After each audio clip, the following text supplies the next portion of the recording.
Hello friends, question number next very important question है। Very important question है, आपको बहुत ध्यान से देखना है।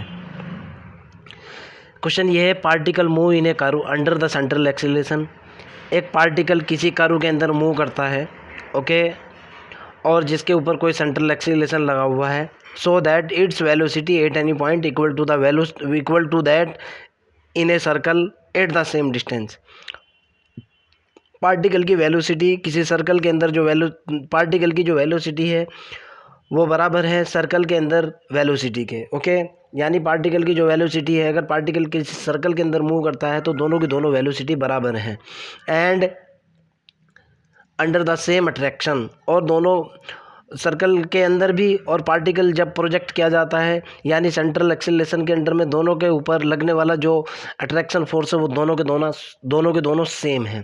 शो दैट, आपको दिखाना है law of the force is inverse cube, okay. आपको दिखाना है कि उसके ऊपर लगने वाला जो फोर्स है यानी P, जिसको सेंट्रल एक्सीलरेशन की बात करता हूँ, P समानुपाती है 1/r³ के, इनवर्स ऑफ क्यूब, ठीक है ना।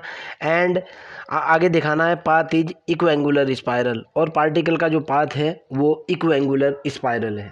बहुत इंपॉर्टेंट क्वेश्चन है, आपको ध्यान से देखना है। पहले मैं आपको ये बताऊंगा आपको करना क्या है। मैं कह रहा हूं suppose that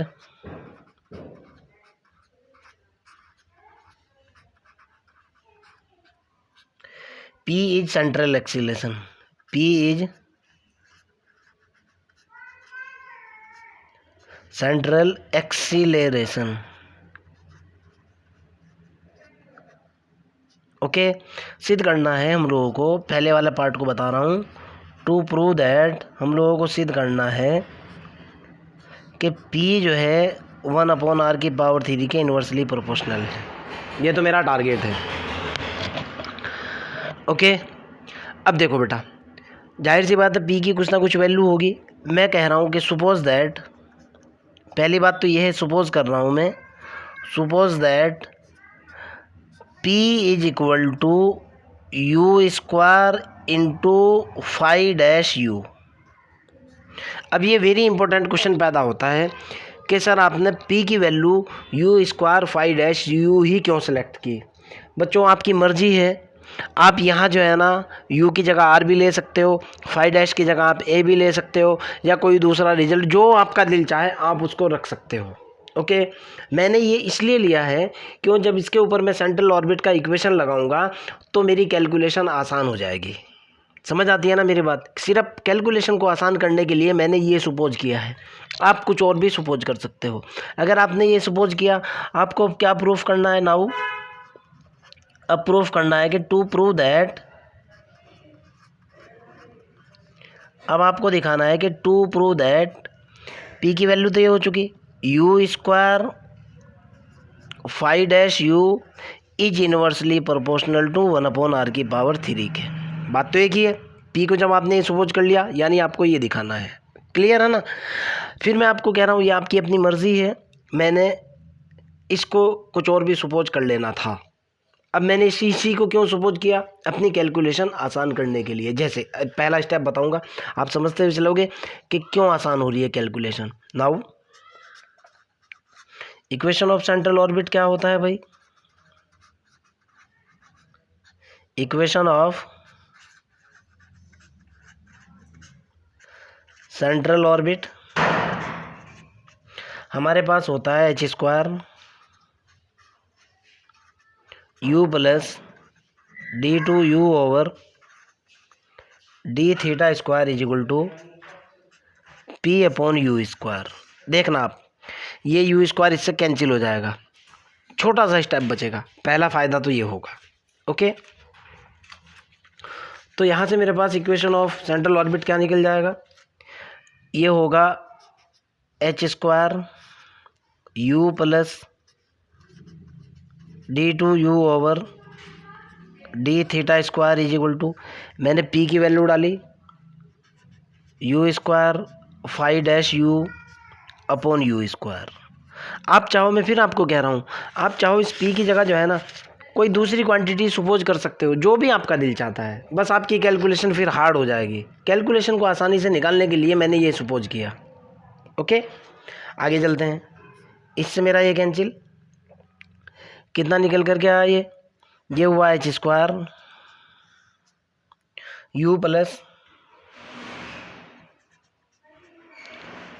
d2u over d theta square is equal to कितना हुआ 5-u। ओके, दूसरा फ़ायदा देखना क्या होगा इसका, फिर बता रहा हूँ ये डिफरेंशिएशन की फॉर्म में ही क्यों लिया गया था। मैं कह रहा हूँ मल्टीप्लाई बोथ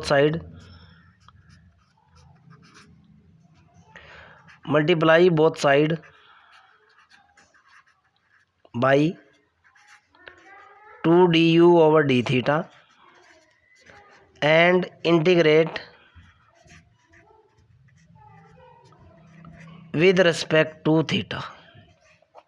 इसको इंटीग्रेट करूँगा। ओके, ऑफ सपोज दैट ये मेरी इक्वेशन 1 है। इक्वेशन 1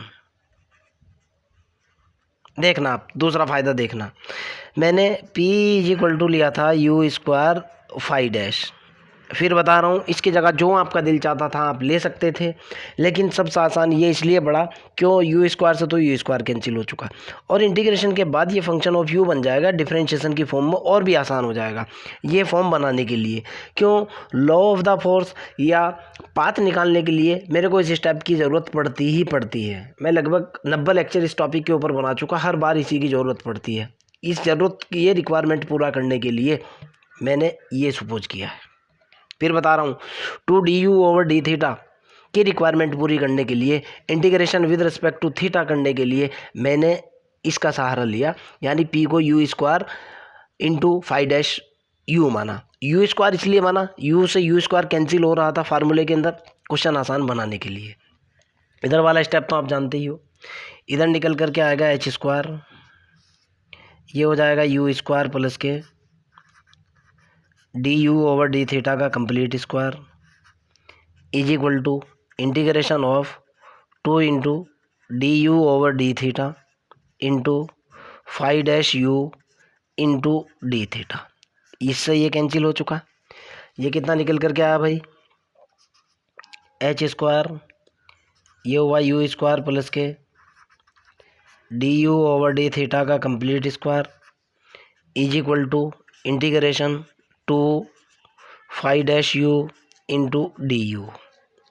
क्लियर है ना भाई, डिफरेंशिएशन इंटीग्रेशन को ख़त्म करता है, ये निकल करके आएगा h square u square plus के du ओवर डी थीटा का complete square is equal to 2, आप समझना इस चीज़ को, 5-u इंटू du की वैल्यू डिफरेंशिएशन इंटीग्रेशन को ख़त्म कर देगा, ये निकल करके आएगा 5 टू 5 इंडेफिनिट इंटीग्रेशन है, आर्बिट्रेरी कांस्टेंट a ले लिया और इसको मान लिया मैंने इक्वेशन नंबर 2।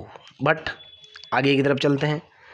बट हमारे पास फार्मूला होता है v square is equal to h square u square plus के du ओवर डी थीटा का कंप्लीट स्क्वायर। मैं इस इक्वेशन का यूज़ कर रहा हूँ, using this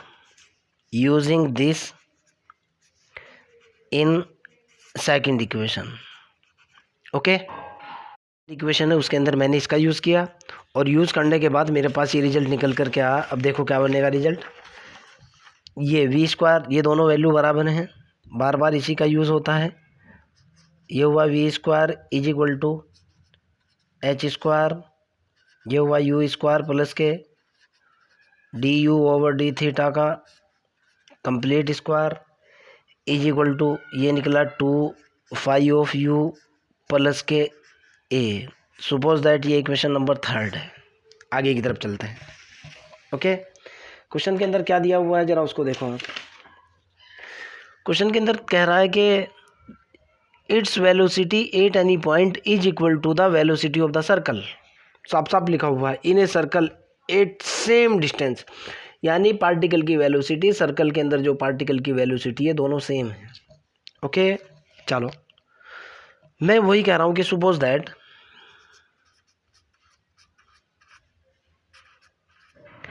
capital V be the velocity,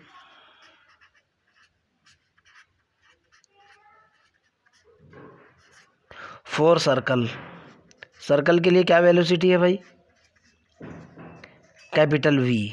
then हमारे पास फार्मूला क्या होता है भाई, देन कैपिटल वी बराबर किसके होगा, स्मॉल वी के होगा, जो मैं ऊपर मानते हुए चल रहा हूँ।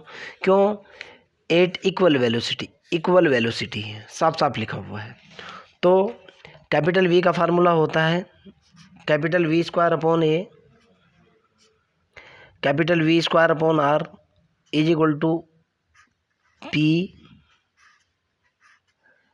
Okay, r. यही तो होता है ना फार्मूला।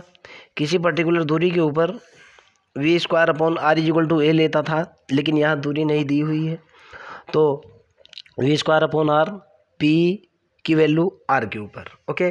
जब मैं इसका क्रॉस मल्टीप्लाई करूँगा, ये निकल कर क्या आएगा, capital V square is equal to r into p. Clear है ना। आगे की तरफ चलते हैं। कैपिटल वी स्मॉल वी के बराबर है, but capital v is equal to small v है, ये हो जाएगा small v is equal to कितना, r into p. And p किसके बराबर है भाई, u square into five dash u के बराबर है। यही तो माना था मैंने, आपके सामने है, ठीक। तो यहाँ से P इज इक्वल टू कितना निकल कर के आएगा, U इज इक्वल टू कितना होता है, 1/r। ये कितना हो जाएगा भाई, या R को भी U में बदल लो आप, मैं P की वैल्यू डालूंगा, बात तो एक ही है। तो ये निकल कर के आएगा V इज इक्वल टू, ये निकला, R को U में बदला मैंने, इस फार्मूले का यूज़ किया, ये निकला 1/u इंटू P की वैल्यू U स्क्वायर 5-u, एक U से U कैंसिल, यहाँ से मेरे पास निकल कर क्या आया, V इज इक्वल टू कितना निकला, U इंटू 5-u। क्लियर है ना। आगे की तरफ चलते हैं। मैं V स्क्वायर की वैल्यू इक्वेशन 1 के अंदर पुट करूँगा। पहले एक बार इक्वेशन 1 लिखता हूँ और आगे की तरफ चलता हूँ। सॉरी, इक्वेशन 3 एक बार फिर लिखना पड़ेगा मेरे को, ओके। और बेटा ये ध्यान से देखो, जब v बराबर v है तो ये v स्क्वायर चला हुआ है यहाँ से, ये मैंने ज़रा सी मिस्टेक कर दी थी। पहले मैं इक्वेशन नंबर 3 लिख रहा हूँ, जो कि मेरे पास है small v square is equal to है h square u square plus के du ओवर d थीटा का स्क्वायर इज इक्वल टू है 2/5u प्लस के a। ये मेरी इक्वेशन नंबर 3 है, आपके सामने है। मैंने इसको दोबारा नीचे लिख लिया। नीचे लिखने के बाद मैं कह रहा हूँ पुटिंग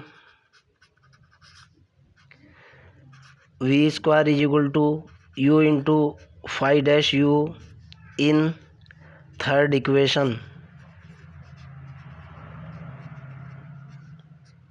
मैंने वैल्यू पुट की, ओके। जैसे ही मैं वैल्यू पुट करूँगा, ये निकल कर के आएगा, कितना निकलेगा वी स्क्वायर की value, u into 5-u, u into 5-u is equal to कितना होगा भाई, यहाँ से h square u square plus के du ओवर d थीटा का complete square is equal to 2/5 plus के a। ये मेरी थर्ड इक्वेशन है। अब मैं ये वाला पोर्शन इसके बराबर रख रहा हूँ। क्लियर है ना भाई, ये इसके बराबर है और ये इसके बराबर है। मैं ये फर्स्ट पोर्शन और थर्ड पोर्शन को इक्वेट कर रहा हूँ। जैसे ही मैं दोनों को इक्वेट करूँगा, ये निकल कर के आएगा u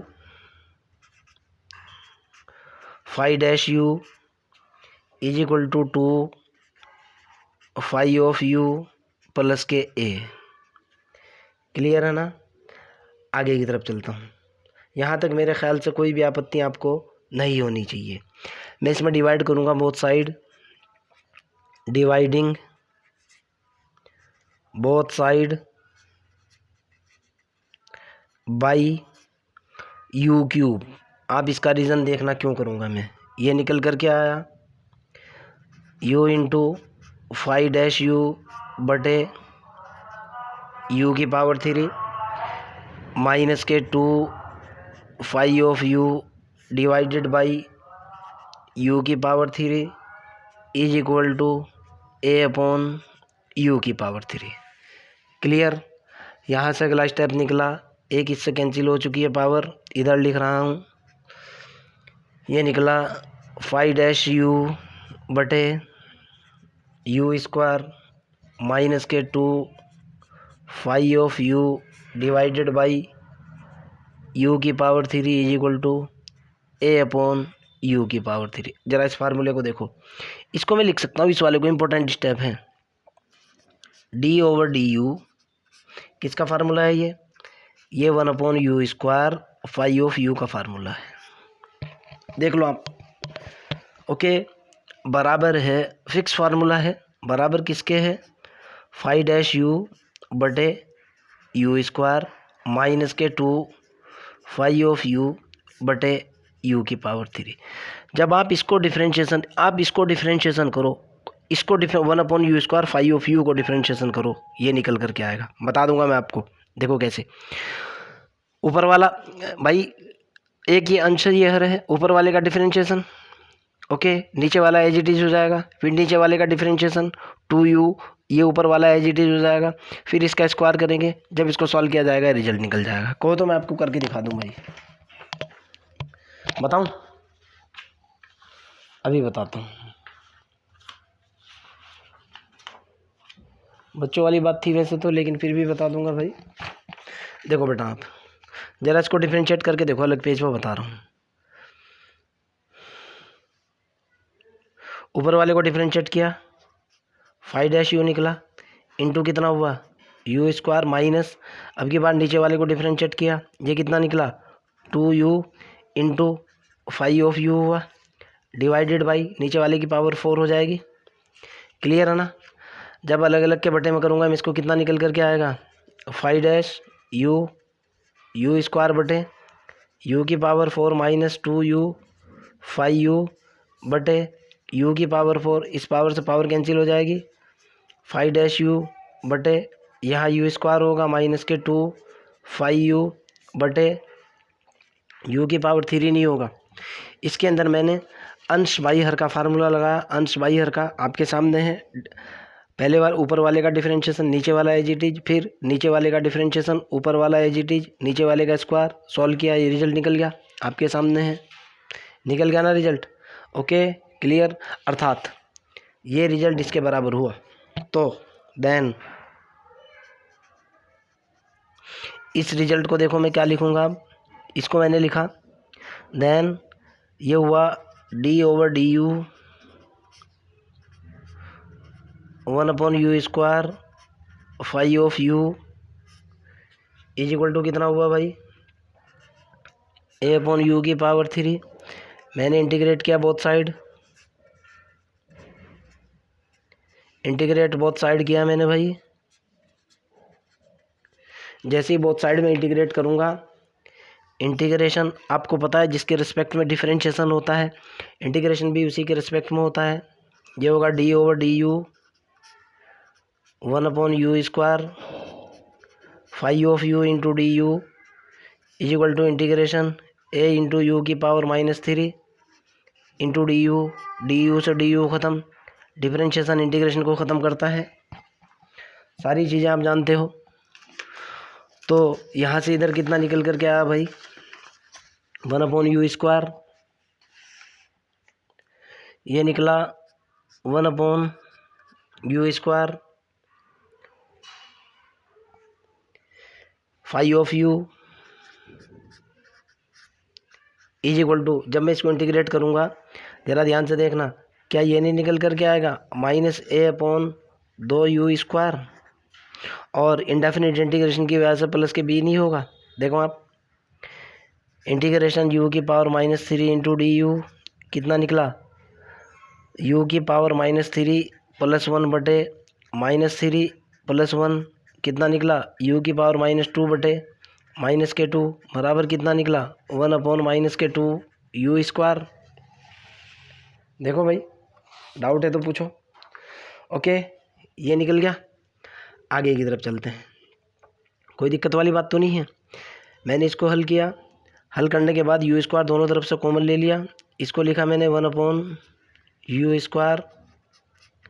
phi of u is equal to, इधर मैंने लिया 1/u² मैंने कॉमन लिया, कितना बना भाई, माइनस के a/2 plus b into u², u² से u² cancel, phi of u is equal to कितना निकला मेरे पास, माइनस के a/2 plus b into u²।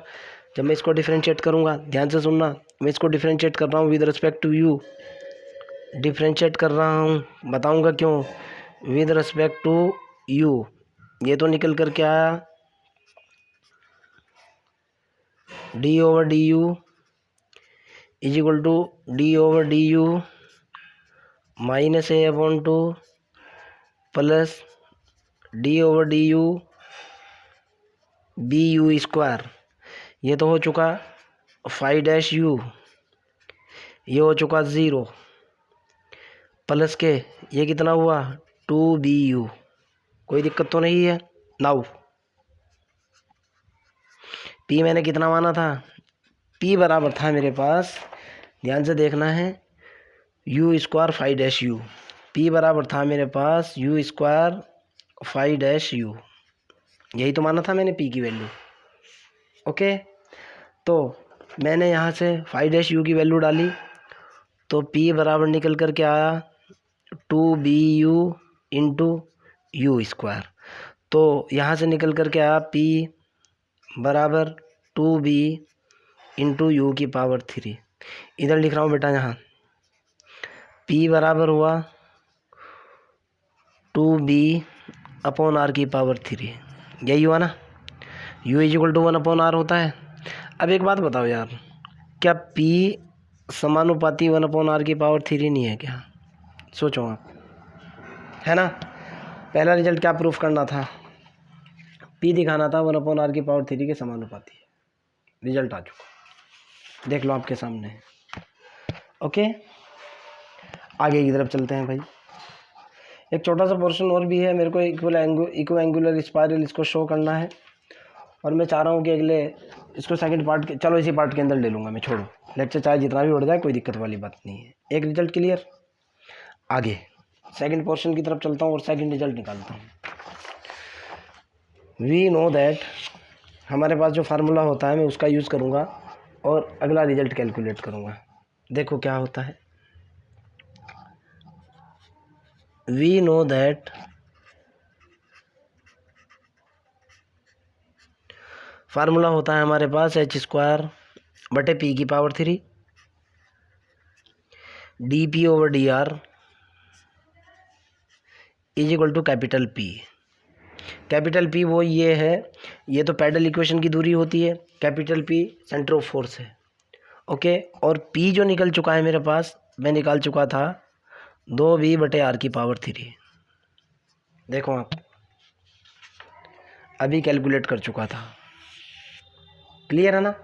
इस रिजल्ट का मैं यूज़ करूँगा और आगे कैलकुलेट करूँगा। तो ये निकल कर क्या, h² upon p⁻3 dp/dr is equal to कितना हुआ भाई, 2b/r⁻3।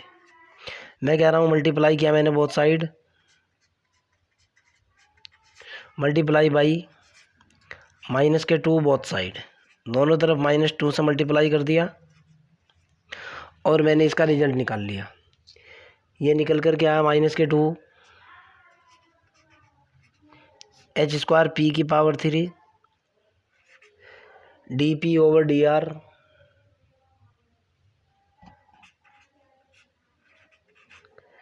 इज इक्वल टू, ये कितना हो जाएगा, -4b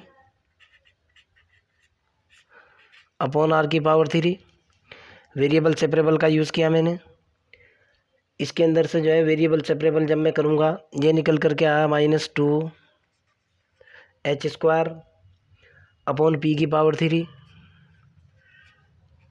into dp is equal to कितना होगा भाई, -4b बटे आर की पावर 3 इंटू डी आर। जब मैं इसको इंटीग्रेट करूँगा, बहुत बार मैंने इसको इंटीग्रेट किया हुआ है, पी के रेस्पेक्ट में इंटीग्रेशन है, ये है -2h² इंटीग्रेशन पी की power -3 into D P integrate कर रहा हूँ मैं, =-4b इंटीग्रेशन आर की पावर -3 इंटू डी आर। ये निकल कर क्या आएगा -2h²। इसका इंटीग्रेशन कितना होगा, पी की पावर -3 + k1 -3 + k1 =-4b। ये होगा आर की power -3 + k1 -3 + k1 plus arbitrary constant मैंने सी मान लिया। ओके, यहाँ से 2 बचेगा, 2 से 2 कैंसिल हो जाएगा। ये देखो आप, 2 बचा, 2 से 2 कैंसिल, इधर बचा h² और ये बटे हो जाएगा कितना, p²। ध्यान से देखो आप, पावर -2 है, इधर कितना होगा भाई, 2 से 2 कैंसिल हो जाएगा, माइनस से माइनस कैंसिल हो जाएगा, ये निकल करके आएगा 2b बटे r², यही निकलेगा ना, प्लस के कितना c। यहाँ देखिए कोई दिक्कत है, नो। अब ध्यान से सुनो भाई, जब पार्टिकल को प्रोजेक्ट किया जा रहा है तो पार्टिकल इन्फिनिटी की तरफ जाएगा। ओके, एक बार क्वेश्चन देख लो, क्वेश्चन कहाँ है, वरना फिर आपको प्रॉब्लम होगी।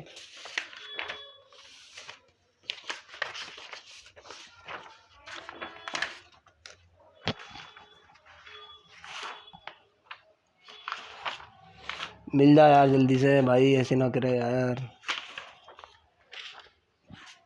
हाँ ये है, ये तो हो चुका।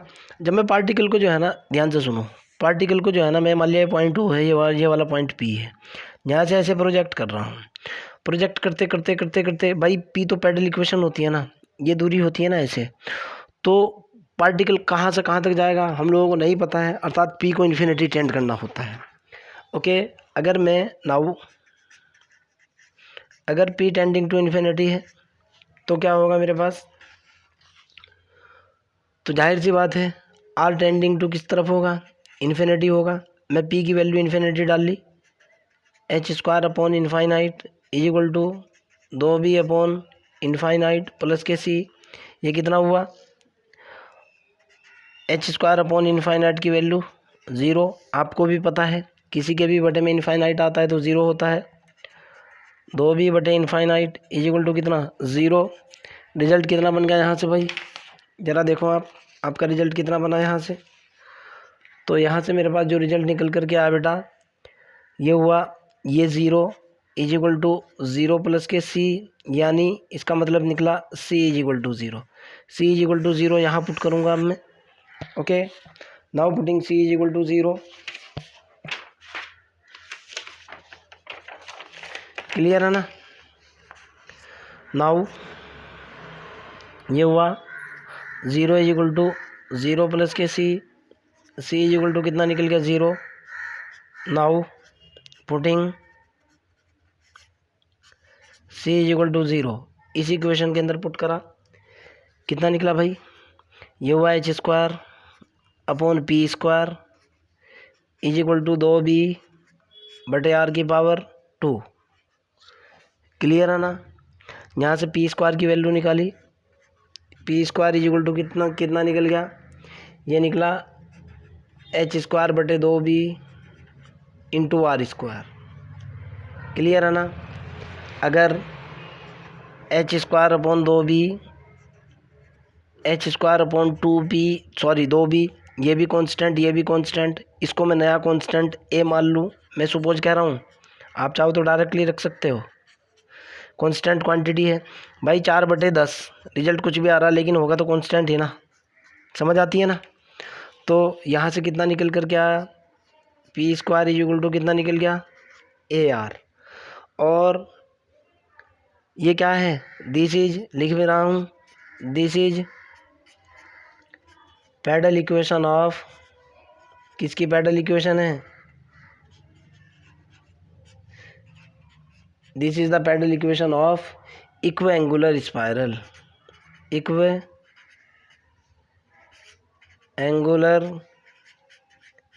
Spiral, hence proof.